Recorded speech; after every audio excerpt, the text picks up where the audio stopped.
حضرت سیدنا عمر رضی اللہ تعالی عنہ جلیل القدر ہستی ہیں جنہیں حضور علیہ السلام نے اللہ سے مانگ کے لیا۔ سارے صحابی رسول کریم صلی اللہ علیہ وآلہ وسلم کے مرید ہیں، لیکن جناب عمر میرے حضور کی مراد ہیں۔ 39 لوگ جب اسلام لا چکے، 39ویں شخص حضرت امیر حمزہ رضی اللہ تعالی عنہ تھے، اور ان کا ایمان لانا مسلمانوں کے لیے بہت بڑی ڈھارس اور بہت بڑے حوصلے کا سبب و ذریعہ بنا۔ تو میرے حضور نے ہاتھ اٹھا لیے، کہا اے اللہ، ایک شیر دیا ہے امیر حمزہ، ایک شیر اور عطا کر دے، اب تیری مرضی، عمر بن خطاب دے دے یا عمر بن حشام دے دے۔ حضور دعائیں مانگ رہے اور یہ ہاتھ میں تلوار لیے غیظ و غضب سے بھرے ہوئے گھر سے نکلتے ہیں کہ بانی اسلام کا چراغ ہی بجھا دینا ہے۔ راستے میں ایک صاحب ملے اور کہا کہ عمر، تیور کوئی اچھے نہیں لگتے، خیر تو ہے، کدھر جا رہے ہو؟ کہا چراغ اسلام بجھانے جا رہا ہوں، یہ روز کا مسئلہ ختم ہونے لگا ہے میرے ہاتھوں۔ مسکرا کے بولے گھر کی خبر تو لو۔ کہا میرے گھر کو کیا ہوا؟ کہا تمہاری بہن فاطمہ بھی نوکر بن گئی ہے رسول اللہ صلی اللہ علیہ وسلم کی۔ غصے سے بھرے ہوئے اپنی بہن کے گھر کا رخ کرتے ہیں، اندر سے قرآن پڑھنے کی آواز آ رہی ہے، غصہ اور بڑھ جاتا ہے، دروازے کو زور زور سے کھٹکھٹاتے ہیں۔ اہل خانہ سمجھ گئے ماجرا کیا ہے، گرجدار آواز ہے جناب عمر کی، دروازہ کھولو۔ جلدی سے معلم کو چھپا دیا اور بہن آگے بڑھ کے دروازہ کھولا۔ کہا تم سابی ہو گئے ہو، دین چھوڑ دیا تم نے، بتوں کی وفا ترک کر دی اور بے تحاشا مارنا شروع کیا۔ بہن کا سر پھٹ جاتا ہے، خون بہنے لگتا ہے اور یہ مارتے چلے جاتے ہیں۔ فاطمہ بنت خطاب بولی عمر تم خطاب کے بیٹے ہو، سنو میں بھی خطاب کی بیٹی ہوں، جو ظلم جو جبر کرنا ہے کرو، میں محمد عربی کا دامن نہیں چھوڑوں گی۔ سوچنے پہ مجبور ہو جاتے ہیں وہ کون سی طاقت ہے جس نے بجلیاں بھر دی اس کے اندر۔ کہا جو تم پڑھ رہے تھے مجھے بھی سنا سکتے ہو؟ کہا تمہیں غسل کرنا ہوگا۔ عمر اپنے بدن کو دھو رہے ہیں، میرا رب دل دھو رہا ہے۔ اتنے میں معلم بھی قرآن لے کر آ جاتے ہیں اور قرآن کی تلاوت ہونے لگتی ہے۔ طٰہٰ ما انزلنا علیک القرآن لتشقیٰ، 14ویں رات کے محبوب چاند، ہم نے قرآن اس لیے نازل تو نہیں کیا تھا کہ تم مشقت میں پڑ جاؤ۔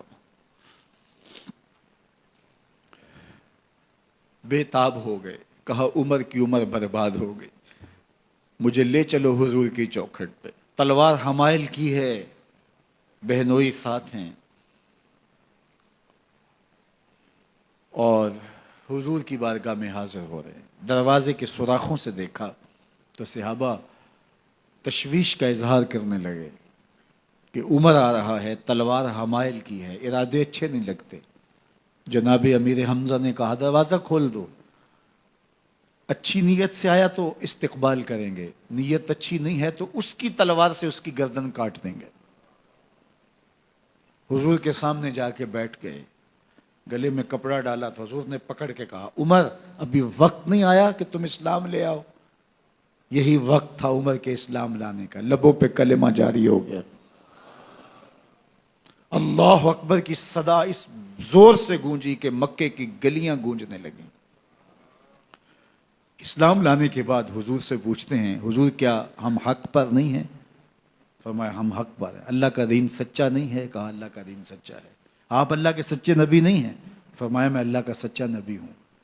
تو کہا پھر ہم چھپ کے عبادت کیوں کریں؟ اب مسلمانوں کی 2 صفیں بنتی ہیں، ایک صف کی قیادت امیر حمزہ کرتے ہیں، دوسری صف کے آگے آگے عمر بن خطاب چلتے ہیں اور حضور درمیان میں ہیں، اور یہ ملکوتی قافلہ صحن حرم میں آ کے اعلانیہ عبادت کرتا ہے۔ حضرت عبداللہ ابن مسعود رضی اللہ تعالیٰ عنہ فرماتے ہیں عمر کا اسلام لانا اسلام کے لیے عزت کا سبب بنا، اسلام کے وقار کی علامت بن گیا۔ ایک ایک کے دروازے پہ جا کے دروازہ کھٹکھٹا کے کہتے ہیں، وہ تو اور خبر سننے کے لیے بے چین تھے کہ یہ بانی اسلام کی زندگی کا چراغ بجھانے گیا تھا، کوئی خبر لایا ہوگا۔ وہ کہتے ہیں آؤ عمر کدھر آئے ہو؟ کہا تمہیں بتانے آیا ہوں، کمزوروں سے پنجہ آزمائی کرتے رہے ہو، آؤ میرے سے بات کرو، میں محمد عربی کا نوکر بن گیا ہوں۔ اللہ اکبر۔ میرے حضور نے فرمایا جب اچھے لوگوں کا ذکر کرو تو میرے عمر کا ذکر بھی کیا کرو۔ میرے عمر کی زبان پر حق بولتا ہے، سچ بولتا ہے۔ ان الشیطان یفر من ظل عمر، عمر کے سائے کو دیکھ کے شیطان بھاگتا ہے۔ اللہ اکبر۔ اسلام لائے تو زندگی کی ایک ایک سانس اسلام کے لیے وقف کر دی، حضور کا پہرا دیا، حضور کی ناموس کا پہرا دیا، حضور کی شریعت کا پہرا دیا۔ اسلامی فتوحات پھیلیں تو پھیلتی ہی چلی گئیں، کبھی مصر فتح ہو رہا ہے، کبھی ایران فتح ہو رہا ہے، آرمینیا تک مسلمانوں کی افواج پہنچتی ہیں۔